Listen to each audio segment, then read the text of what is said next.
This video will demonstrate the FTOT Network Resilience tool, which is a supplementary FTOT repository for network resilience analyses.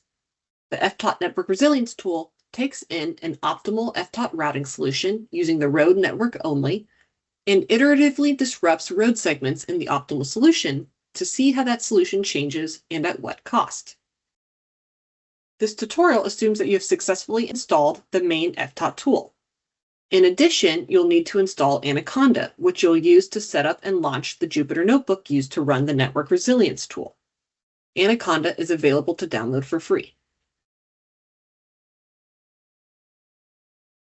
In this tutorial, we'll introduce the Network Resilience tool's methods and use.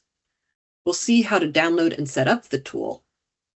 We'll run example scenarios demonstrating how the tool works, and we'll walk through the interactive HTML report that the tool outputs. The FTOT Network Resilience tool is a supplementary FTOT resource to test the resilience of an optimal routing solution. More specifically, the tool takes as input a baseline scenario run on a slightly modified version of FTOT, a user-selected metric to quantify a road segment's importance, and a user-selected number of disruption steps or iterations to run. Note that the baseline must be a road-only scenario. The tool then ranks each road segment in the baseline scenario's optimal solution by the importance metric, and one by one, in order of importance, disrupts those road edges, or removes them from the available road network, and reruns FTOT to see how the optimal solution changes. At the end of this link ranking and iterative removal, you will have scenario folders for each disruption scenario run, and we'll have a set of summary tables and reports describing the consequence of those disruptions. So how exactly do you set up and run the tool? We'll demonstrate these steps in this video, but at a high level, you will first download the tool's repository, which is separate from the main FTOT repository. Next, you'll need to set up the appropriate Python environment, which you'll need to do one time only. Then slightly modify the main FTOT code using files from the Network Resilience tool repository and run a baseline FTOT scenario with the modified codebase. Then launch the tool, which is in a Jupyter Notebook, update the user parameters, and run the code. And finally, review the outputs generated at the end of the tool's run. First, download the tool's code repository. To find the repository, navigate to the FTOT landing page in your browser, and then scroll down to the Resilience Tools section. Click the link to the FTOT Resilience link removal repository. For reference, the README in this repository includes all the remaining setup steps that we'll demonstrate. The README also states the version of FTOT that the Resilience repository is using and other requirements. For example, your baseline scenario should be a road-only scenario and should be run with network density reduction NDR turned off. To confirm NDR is off, check the NDR on element in the scenario XML file and set to false. To download the repository, click the Code button in the upper right corner and download the code as a zip file. Once downloaded, unzip the contents into a local folder. It's recommended to unzip the files into C, GitHub, FTOT Resilience link removal. Open your local copy of the FTOT Resilience link removal repository in Windows Explorer. This repository includes files that you will need to swap into the main FTOT code for the purpose of running a baseline scenario, and also files to run the Network Resilience tool itself. Next, for setup, we'll create a new Python environment in which to run the Network Resilience tool. Open your Start menu and search for Anaconda prompt. Anaconda prompt should come with your Anaconda installation. In the Resilience repository, find the link removal subfolder, open it, and locate the environment.yml file. This YAML file specifies how to set up the Python environment to run the Resilience tool. In Anaconda prompt, type conda env create -F and hit a space. Then drag and drop the environment YAML file into the prompt window. Click the prompt window to select it and hit enter. The environment will begin to set up. This may take several minutes.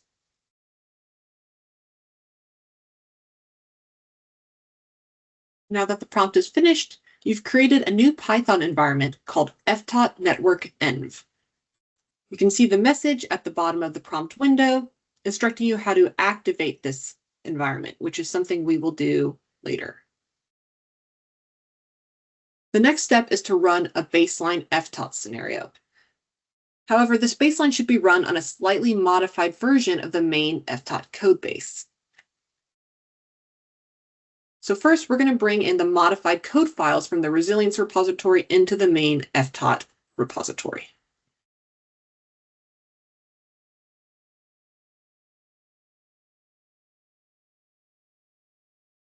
In Windows Explorer, in the resilience repository, go back up to the main repository level and locate the program subfolder. This folder includes updated files to focus scenario results on just the road network in the immediate vicinity of your scenario to improve the network resilience tool's runtime. Copy the whole program folder and then navigate to your C FTOT folder. Locate the program folder in this main repository and rename it something like program_original. This is to preserve the original version of the code so that you can restore it when finished with your resilience analyses. So now let's paste in that copied program folder from the resilience repository. Now that this file swap is complete, run a baseline FTOT scenario as you typically would. If needed, please see the tutorial videos on running your first scenario and customizing scenarios for guidance on creating and running FTOT scenarios. The optimal results from the baseline scenario will be an input to the network resilience tool. Please be aware that the network resilience tool works with road networks only, so your baseline scenario must result in an optimal solution with road only. To enforce this, consider setting the mode permissions in the XML file so that only road is permitted. Also note that the optimal routes generated with the modified code base may differ from the optimal routes generated with the main unmodified FTOT code, as the main code allows for longer routes if using limited access roads. For this tutorial, you're going to run reference scenario 7 using FTOT's modified codebase. Facility data for this scenario are based on a hypothetical freight distribution scenario in New England, transporting bulk freight from a single origin facility to a processor where it is split into freight parcels for 5 destination facilities across the region. Goods are only permitted to travel by road in this scenario. Double-click the batch file to run.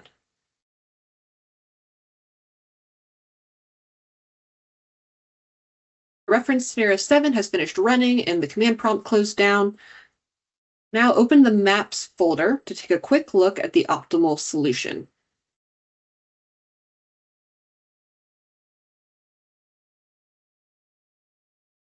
You can see here that the optimal routes are all road, and they're centered on the Boston area. Now that you have a complete baseline scenario, you're ready to launch and run the network resilience tool. Open up an Anaconda prompt window. You can open a new window, or you can use the same Anaconda prompt from the environment setup before. And you're going to activate the new FTOT network env environment that you created by running conda activate FTOT network env. And note that this is case sensitive. Then hit enter. You can see that the environment has been activated because the name is listed here at the beginning of the line. And then you can launch Jupyter Notebook. If helpful, You may want to navigate to a top-level directory first to make it easier to navigate the folders within Jupyter Notebook. So if you like, you could do CD space /, which will take you up to the top-level directory, which is the C drive. That is where we are already right now. And then you can launch Jupyter Notebook by running Jupyter Notebook.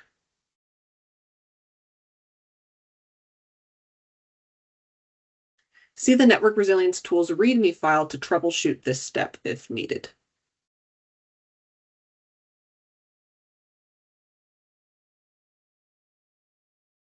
Jupyter Notebook will open in your browser and will show your local folder structure. So navigate in your browser to the Network Resilience repository.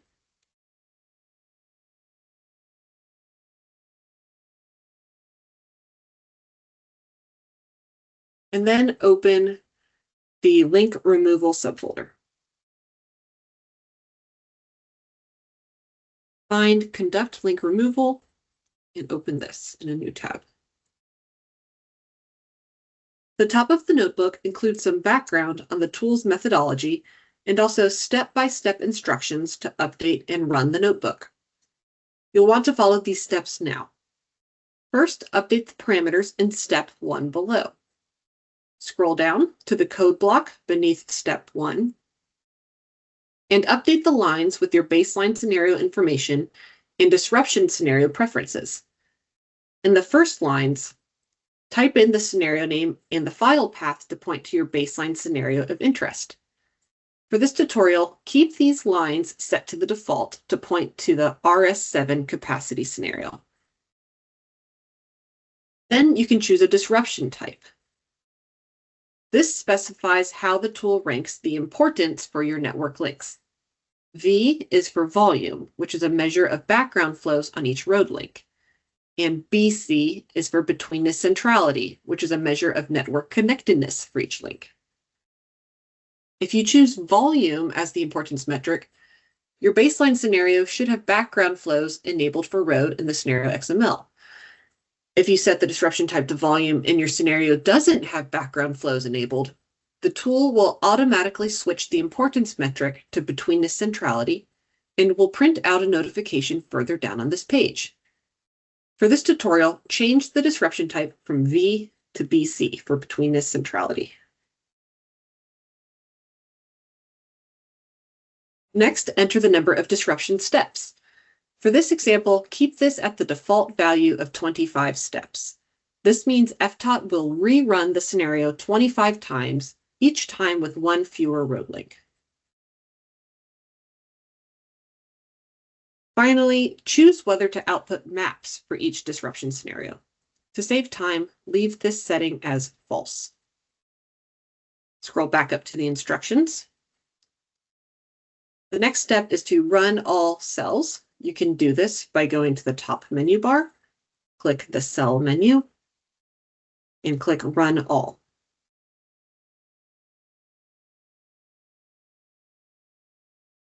The code jumps us down to the bottom of the script,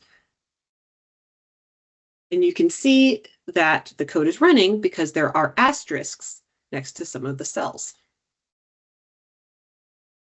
Once the code block has finished running, the asterisks will be replaced with a number. This is how you can monitor progress in running the tool. This tool may take up to a few hours to run, depending on the size of the scenario. You'll know the tool has finished running when, at the bottom of the notebook, you see a note that the HTML report finished rendering with the location where the file is saved. The HTML file should also pop open in your browser. We'll look at the generated files in Windows Explorer now. In Windows Explorer, go to the directory that contains your baseline scenario folder. You see a baseline scenario RS7 capacity here. You also see a new folder, RS7 capacity BC disrupt. First, let's open the original baseline folder. In here, there is a new pickle file. This was created when running the Network Resilience tool and saves all of the betweenness centrality values for all of the links in the baseline optimal solution. If you were to rerun the network resilience notebook now, the code would look for this pickle file and skip recalculating the centrality values. This would save time. If you do want to recalculate the betweenness centrality values, perhaps because you made critical changes to the baseline scenario and reran the baseline, you'll want to delete the pickle file. Now go back and open the disruption folder. In here, you have separate scenario folders for each of the 25 disruption scenarios, numbered in their order of run. If you open them, you'll see that they look very similar to a standard FTOT scenario after running, with the input data folder, the BAT file, the XML file, the reports folder, and other files. Go back and scroll down. There are two CSV reports here. Edges to remove.csv will list out the top road links ranked by betweenness centrality that are iteratively removed in each disruption step. Results.csv will list out the resulting scenario cost after each disruption. This information is all visualized in the HTML report here. The HTML report summarizes the resilience results. There are a few features in the current version of this report to highlight. At the top here, you see the scenario information, including the scenario name, disruption type, and number of disruption steps. There are different interactive visuals highlighting different relationships and findings. For example, the scatter plot on scenario cost by disruption step plots the scenario cost, or final objective value, for each scenario run after subsequent disruptions. Scenario cost gradually increases with the first 3 disruptions and then jumps up after the 4th most important link is disrupted. Hover over each point for more information on the specific link disrupted and the change in cost. If you do identify a link with a very strong effect on scenario optimal cost after removal, you may wish to investigate this link in the maps further down in this report or in the baseline FTOT scenarios ArcGIS project file to explore whether this increase in cost is due to the individual link removal or a cumulative effect from removing higher ranked links as well. Other visuals include maps highlighting the disrupted links. The baseline scenario's optimal roads are sketched in dark gray, and then this particular map is highlighting the 25 disrupted road links by their importance rating.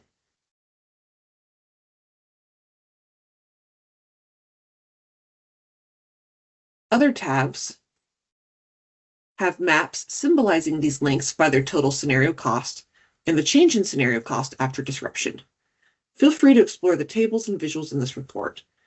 The FTOT team would be happy to address any questions you may have on interpreting the reported information. Thank you for watching this tutorial on FTOT's Supplementary Network Resilience Tool. Please feel free to email us at ftot-team@dot.gov if you have questions or issues.